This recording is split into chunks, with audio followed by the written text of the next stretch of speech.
Good morning students, welcome to ABN and PRR College online classes. Today we will discuss the last unit is about Riemann integration. Riemann integration గురించి నేర్చుకునే ముందు కొన్ని fundamentals నేర్చుకుందామండి. Closed intervals గురించి మనం ఇప్పటివరకు మాట్లాడుకుంటున్నాం. మరలా ఒకసారి రిమైండ్ చేస్తానమ్మా. What is the meaning of closed interval? ఏదైనా ఎక్స్ అనేది క్లోజ్డ్ ఇంటర్వల్లో ఉంది అంటే అర్థం ఏంటండి? ఎక్స్ అనేది అయితే బీకి సమానం అవ్వచ్చు, లేదంటే బీ కంటే తక్కువ అవ్వచ్చు, లేదా ఏకి సమానం అవ్వచ్చు, లేదా ఏ కంటే ఎక్కువ అవ్వచ్చు. అంటే దీని అర్థం ఏంటండి? ఏబిలో ఎక్స్ ఉందనుకోండి, ఇది ఇన్ బిట్వీనే ఉంటుంది, ఎడ్జ్లకి సమానం అవ్వచ్చు, అంతేగాని ఏకి మించి రాదు, బీకి పైన రాదు. ఓకే, ఇది ఫర్ ఎగ్జాంపుల్ మీకు 2,5 ఇంటర్వల్ని సెట్ రూపంలో రాయండి అని అన్నారనుకోండి, ఇంటీజర్ మోడ్లోనే చెప్తానండి. 2, 3, 4, 5 2, 5తో పాటు మధ్యలో ఉన్న బిందువులు కూడా వస్తాయి, అంతేగాని 1 రాదు, 6 రాదు. సో మనకి ఇక్కడ బౌండరీస్ అనేవి క్లోజ్డ్ ఇంటర్వల్లో ఉంటాయి. ఈ విధంగా ఉన్న క్లోజ్డ్ ఇంటర్వల్ని మనం పార్టిషన్ చేయొచ్చు. పార్టిషన్ చేయడం అంటే అర్థం ఏంటండి? ఎడ్జ్లు ఉంటాయి కాబట్టి, బౌండరీస్ ఉంటాయి కనుక ఆ ఇంటర్వల్ని చిన్న చిన్న ముక్కలుగా విడగొట్టవచ్చు. Then what is a partition? Suppose you take the elements in between A and B as like this. A అనేది x0కి సమానం అవుతూ మధ్యలో ఉన్న బిందువులను చూడండి ఎలా ఉన్నాయి. x1 అనేది x0 కంటే ఎక్కువగా, x1 is less than x2, x2 is less than x3 and so on. xn is equal to b. Last element అనేది ఇలా ఇంక్రీజింగ్ మోడ్లో కలెక్ట్ చేసుకున్నట్లయితే ఎలిమెంట్స్ అన్నింటినీ నేను వాటన్నింటినీ కలిపి ఒక సెట్ రూపంలో రాసుకున్నాం అనుకోండి, then that set is called a partition of closed A B. ఇలాంటివి ఎన్ని పార్టీషన్స్ రాయొచ్చండి ఒక ఇంటర్వల్కి? క్లోజ్డ్ ఇంటర్వల్కేనండి. ఇంటర్వల్ అంటే ఎంటైర్ యూనిట్ అంతా కూడా క్లోజ్డ్ ఇంటర్వల్ అనే మాట్లాడుకోవాలండి. ఓపెన్ ఇంటర్వల్ మీద ఈ రీమాన్ ఇంటిగ్రేషన్ చెప్పబడలేదు. ఓకే, ఇంటర్వల్ మీద ఒకే పార్టీషన్ ఉంటుందా? ఫర్ ఎగ్జాంపుల్ మీరు 2, 5 ఈ ఇంటర్వల్ని తీసుకుందాం. దీని మీద ఒక పార్టీషన్ రాస్తున్నాను చూడండి. ఒక యూనిట్ డిస్టెన్స్లో ఇదొక పార్టీషన్, x0, x1, xn.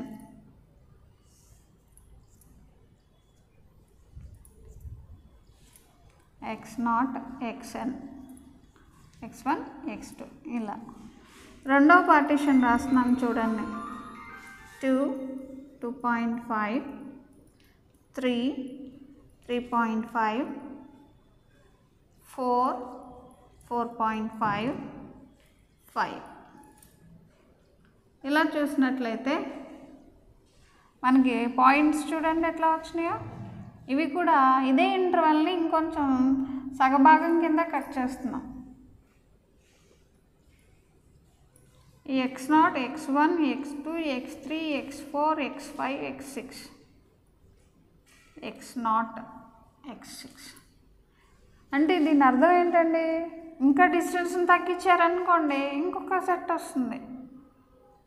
ఇక్కడ 0.5 డిస్టెన్స్లో తీసుకున్నాను, ఇక్కడ 1 యూనిట్ డిస్టెన్స్లో తీసుకున్నాను. మీరు ఇంకా చూసుకోండి, 0.3 డిస్టెన్స్, 0.2 డిస్టెన్స్, ఇలా మనం నెంబర్ ఆఫ్ సెట్స్ని రాయొచ్చు.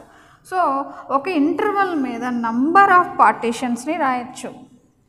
P1 అనేది ఒక పార్టీషన్ అయింది క్లోజ్డ్ ఇంటర్వల్ 2,5 మీద. అలానే P2 is a partition. P3 అనేది 0.3 డిస్టెన్స్లో తీసుకుంటే, 0.2 డిస్టెన్స్లో తీసుకుంటే P4. ఇవన్నీ కలెక్ట్ చేసాం అనుకోండి, ఒక సెట్ కింద రాసుకోవచ్చు, pi of AB. This set is called set of partitions. Set of partitions దేని మీద? క్లోజ్డ్ ఇంటర్వల్ మీద. ఎక్కడైనా మీరు P belongs to pi of AB అని రాశారనుకోండి, దీని అర్థం ఏంటండి? ఏబి మీద P అనేది ఒక పార్టీషన్ అని అర్థం. సరే, జనరల్గా పార్టీషన్లో ఇక్కడ మీరు బోర్డు మీద చూస్తున్నారు, ఈ పార్టీషన్లో ఎన్ని పాయింట్స్ ఉంటాయండి జనరల్గా? ఒకవేళ ఎక్కువ తక్కువ ఉంటే నేను చెప్తానండి.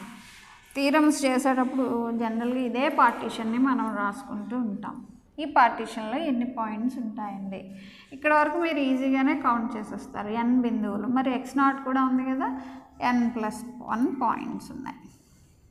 వీటిని పార్టీషన్ పాయింట్స్ అంటారు. x0, x1, x2, x3 and so on xnని పార్టీషన్ పాయింట్స్ అని అంటూ ఉంటారు. ఈ n+1 పాయింట్స్ ఉంటే ఎన్ని ఇంటర్వల్స్ వస్తాయి? Sub intervals. మనం బోరెల్స్ థీరంలో చూస్తున్నాం ఇంటర్వల్స్ ఎట్లా రాసుకోవాలనేది.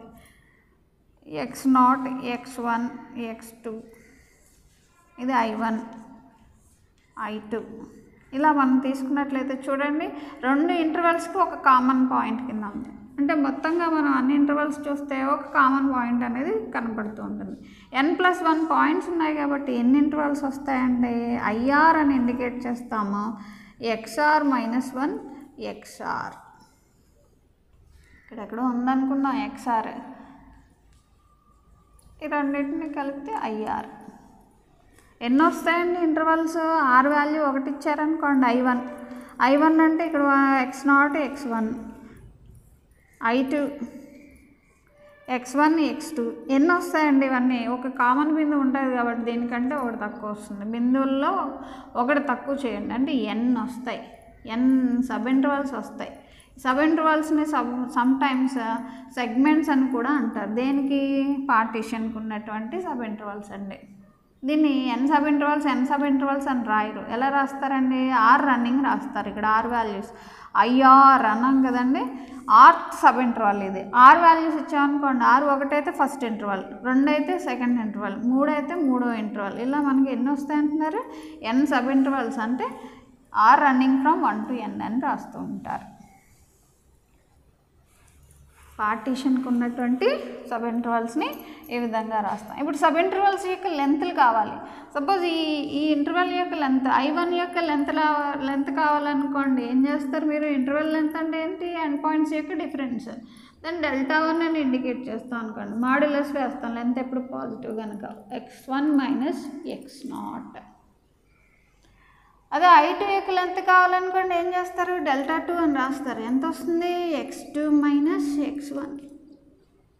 అలా మీరు ఆర్త్ సబ్ ఇంటర్వల్ యొక్క లెంత్ కావాలనుకోండి, ఎట్లా రాస్తారు? Δr = xr - xr - 1. ఇలా మనం అన్ని ఇంటర్వల్స్కి చెప్పేయచ్చు. ఒక్కో ఇంటర్వల్కి చెప్తాం. 1 ఇచ్చారనుకోండి R value, x1 - x0 first interval వస్తుంది కదండి లెంత్. అలానే 2 ఇస్తాయి కాబట్టి మొత్తం అన్ని ఇంటర్వల్స్కి చెప్పాలంటే R రన్నింగ్ చెప్తే సరిపోద్ది. n సబ్ ఇంటర్వల్స్ కాబట్టి n లెంత్లు వస్తాయి. Isn't it right? ఇప్పుడు ఈ లెంత్లో మ్యాక్సిమం లెంత్ ఏదన్నా ఉందనుకోండి, దాన్ని నార్మ్ ఆఫ్ ద పార్టీషన్ అంటారు. కొత్త పదం, norm of the partition. Partition ఇక్కడ P కాబట్టి norm of the partition P. దీన్ని ఎట్లా ఇండికేట్ చేస్తారంటే 2 వర్టికల్ లైన్స్తో ఇండికేట్ చేస్తారు. సపోజ్ మనకి Δ1 అనేది 1, Δ2 2, Δ3 2.5, Δ4 7 ఇలా వచ్చింది అనుకున్నట్లయితే నార్మ్ ఆఫ్ దిస్ పార్టీషన్ ఏమొస్తుందండి? మ్యాక్సిమం లెంత్, దట్ ఈస్ 7 వస్తుందండి. This is about partition. పార్టీషన్లో, జనరల్ పార్టీషన్లో n+1 పాయింట్స్ ఉంటాయి. n+1 పాయింట్స్ ఉండడం వల్ల ఎన్ని సబ్ ఇంటర్వల్స్ వస్తాయండి? n sub intervals. ఒకటి తక్కువగా వస్తుంది. n+1 పాయింట్స్లో ఒకటి తీసేయండి. ఈ సబ్ ఇంటర్వల్స్ యొక్క లెంత్లు ఎలా కడతాం? Δr, which is nothing but difference between n points. Right? Refinement partition అనేటువంటి మాట కూడా వినపడుతుందండి. రీఫైన్మెంట్ పార్టీషన్ అంటే ఏంటి? ఇందా మనం చూసాం P1 = 2, 3, 4, 5 ఇంటర్వల్ 2, 5 మీద పార్టీషన్. P2 చూసామండి ఎలాగా? 2, 2.5, 3, 3.5, 4, 4.5, 5. దీనికంటే ఎక్కువ పాయింట్స్ కట్ చేయగలిగాం, ఫైన్గా కట్ చేయగలిగాం అంటారు కదండి. ఎంత చిన్న ముక్కలుగా కట్ చేస్తే అంత ఫైన్గా కటింగ్ వచ్చిందంటూ ఉంటారు జనరల్గా. అలా ఇక్కడ కూడా సెక్షన్ ఎలా జరిగిందండి, ఇక్కడ ఎక్కువ ఫైన్గా జరిగింది కాబట్టి P2 ఈజ్ కాల్డ్ రీఫైన్మెంట్ పార్టీషన్. దేనికి ఇక్కడ రెండే మాట్లాడుకుంటే P1కి. P2 is the refinement partition of P1. ఇలా చూసినట్లయితే norm of P2 is always less than norm of P1. ఎందుకంటే ఇక్కడ లెంత్లు అనేవి చాలా తక్కువగా ఉంటాయి కాబట్టి నార్మ్ కూడా తక్కువగానే వస్తుంది. అంతే, రీఫైన్మెంట్ పార్టీషన్కి ఎప్పుడు కూడా నార్మ్ తక్కువగా ఉంటుంది. ఓకే, ఇప్పుడు మనం నేర్చుకోవాల్సిన అంశం మెయిన్ ఇంపార్టెంట్ బౌండెడ్ ఫంక్షన్ అండి. బౌండెడ్ ఫంక్షన్ ఎఫ్ అనేటువంటి ఫంక్షన్ని ఆన్ క్లోజ్డ్ ఇంటర్వల్ మీద బౌండెడ్ అని చెప్పాలి అంటే ఎలా చెప్తామండి, మొత్తం ఎక్స్లు అనేవి డొమైన్లో తీసుకుంటే డొమైన్లో మనకి ఎక్స్లు ఏమేమి ఉంటాయి. ఫర్ ఎగ్జాంపుల్ ఇక్కడ మనకి ఎగ్జాంపుల్గా చెప్తున్నాను మీకు x2 x0 x1 xn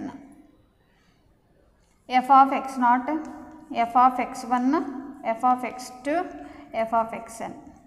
ఇవి ఫంక్షనల్ వాల్యూస్. ఇవన్నీ కూడా ఎలా ఉండాలండి, ఈ ఎండ్ పాయింట్స్ దగ్గర వాల్యూస్ ఉన్నాయి కదండి, వాటికి తక్కువగానా ఎక్కువగానా ఉండాలి, లేదో అదర్ వాల్యూ k అనేటువంటి ఏదైనా రియల్ నెంబర్ కంటే తక్కువ ఎక్కువగా ఉండాలి. ఫర్ ఎగ్జాంపుల్ ఇవన్నీ కూడా మీరు వర్టికల్గా రాశాను, నేను హారిజంటల్గా రాసుంటే సరిపోయాయి.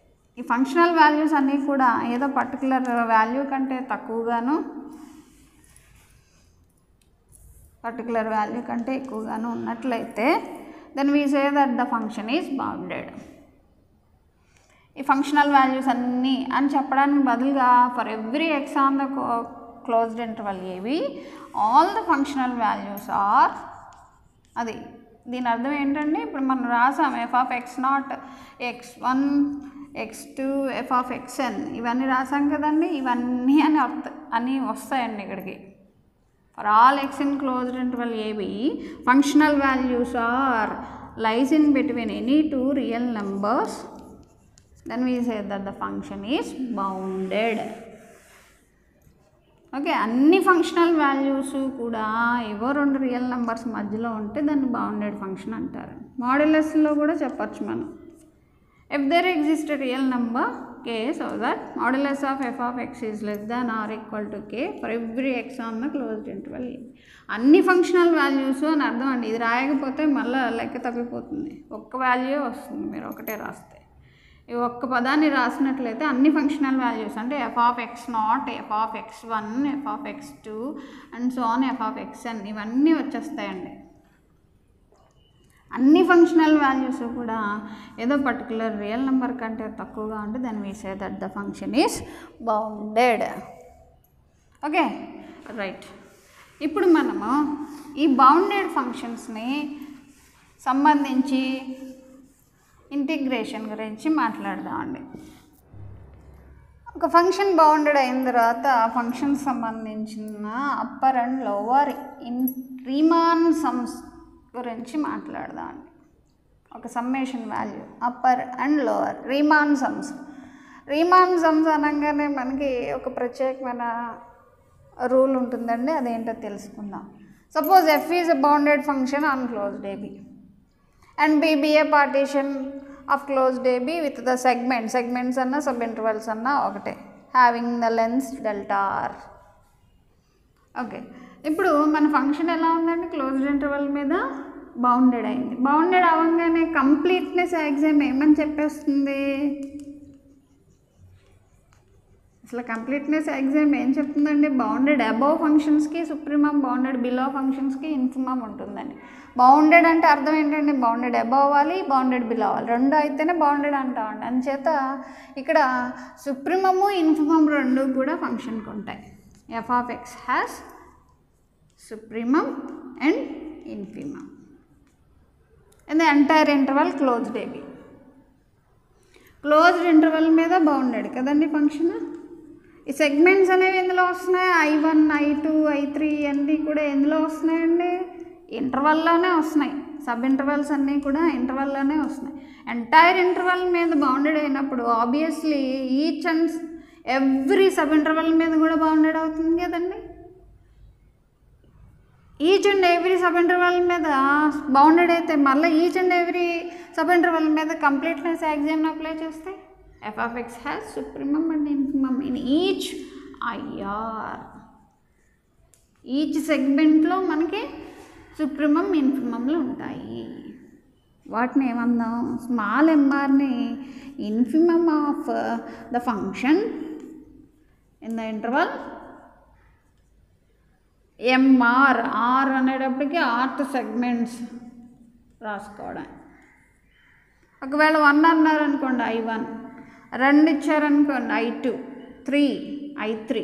మరి అన్ని సెగ్మెంట్స్ మీద కూడా ఇదే వర్తిస్తుంది కాబట్టి అన్ని సెగ్మెంట్స్కి ఎన్ని సెగ్మెంట్స్ ఉంటాయి, n+1 పాయింట్స్ ఉన్నాయి కాబట్టి సెగ్మెంట్స్ అనేవి ఎన్ని ఉంటాయి. ప్రతి సెగ్మెంట్ మీద ఫస్ట్ సెగ్మెంట్ మీద small m1 is the infimum.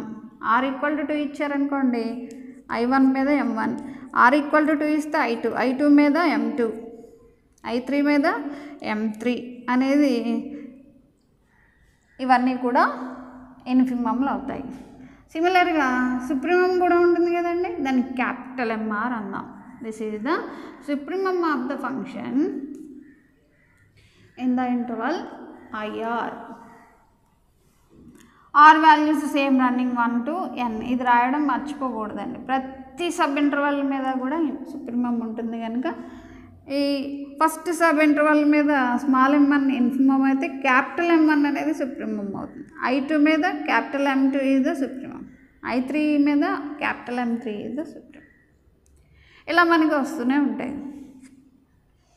Okay, ఇప్పుడు అప్పర్ రీమాన్ సమ్ అనేది ఏ విధంగా డిఫైన్ చేయాలి?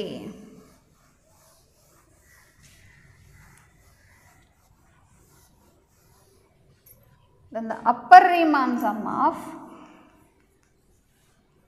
R sum అంటానండి. R అంటే రీమాన్ స్టాండ్స్, కొంచెం కర్వ్డ్ R రాసుకోండి. Upper Riemann sum of the function f of x with respect to given partition P. Given partition P is sum అంటున్నాం కదండి, addition ఎలా జరుగుతుందంటే capital M1 into δ1 plus capital M2 into δ2 plus and so on. ఎన్ని ఉన్నాయండి sub intervals, ఎన్ని అంటున్నారు, n అంటున్నారు కాబట్టి క్యాపిటల్ Mn ఇంటూ δn. దీన్ని ఏమంటామండి, అప్పర్ రీమాన్ సమ్. మరి దీనికి సమ్మేషన్ అనేటప్పుడు మనకి సింపుల్ నొటేషన్ రాసుకునేటప్పుడు ఎట్లా రాస్తాం, దీన్ని సిగ్మా నొటేషన్ని వాడతాం. సిరీస్లో నేర్చుకున్నాం కదండి. సిగ్మా ఎలా రాయొచ్చు, MR capital MR into δr. ఎన్ని సెగ్మెంట్స్ ఉన్నాయి, ఆర్లు అంటే ఆర్ట్ సెగ్మెంట్కి వస్తుంది. సమ్మేషన్ ఎక్కడి వరకు వెళ్ళింది, n వరకు వెళ్ళింది. So r is running from 1 to n. దీన్నే మనం ఎట్లా రాస్తాం అంటే మ్యాథమెటికల్గా అప్పర్ రీమాన్ సమ్లో first letter of the function with respect to the partition P, UPF. నేను ఎలా చదవాలండి, upper Riemann sum of the function f with respect to the partition P. Upper Riemann sum of function f with respect to the partition P is given as sigma capital MR into delta R. ఇప్పుడు మీకు idea వచ్చేసి ఉంటుంది lower Riemann some ఏ విధంగా రాస్తాము. Lower Riemann some is nothing but summation oriented with infimums. Suppose you take the summation like small m1 into delta1 plus small m2 into delta2 plus small m3 into delta3 plus and so on small mn into delta n. This can be written as sigma small mr into delta r. R is running from 1 to n is the lower Riemann sum of the function with respect to the partition P. Lower Riemann sum lo unnatuvanti first letter ఏంటనేది lower Riemann sum of the function f with respect to the partition P అని చదవాలి. Okay, ఇప్పుడు first question వీటి మీద అడుగుతూ ఉంటాడండి. ఒక function ఇచ్చేసి దానికి లోవర్ అండ్ అప్పర్ రీమాన్ సమ్స్ని కట్టండి అంటాడు. వీటి యొక్క డిఫరెన్స్ని తీసుకున్నట్లయితే యూపీఎఫ్ మైనస్ ఎల్పిఎఫ్ని తీసుకున్నట్లయితే, difference in between lower and upper Riemann some తీసుకున్నట్లయితే దాన్ని డబ్ల్యూ ఆఫ్ పిఎఫ్ లేదా ఓ ఆఫ్ పిఎఫ్ అని రాస్తారు. This is nothing but oscillatory some. Oscillatory some. ఒక్కొక్కసారి అడుగుతూ ఉంటాడు ఆసిలేటరీ సమ్ కట్టండి అని. యూపీఎఫ్ ఎల్పిఎఫ్లు అనకుండా ఆసిలేటరీ సమ్ని ఫైండ్ అవుట్ చేయండి అని అంటూ ఉంటాడు. Without finding UPF LPF we can't find W of PF. Okay, right, we will discuss the example in the later class.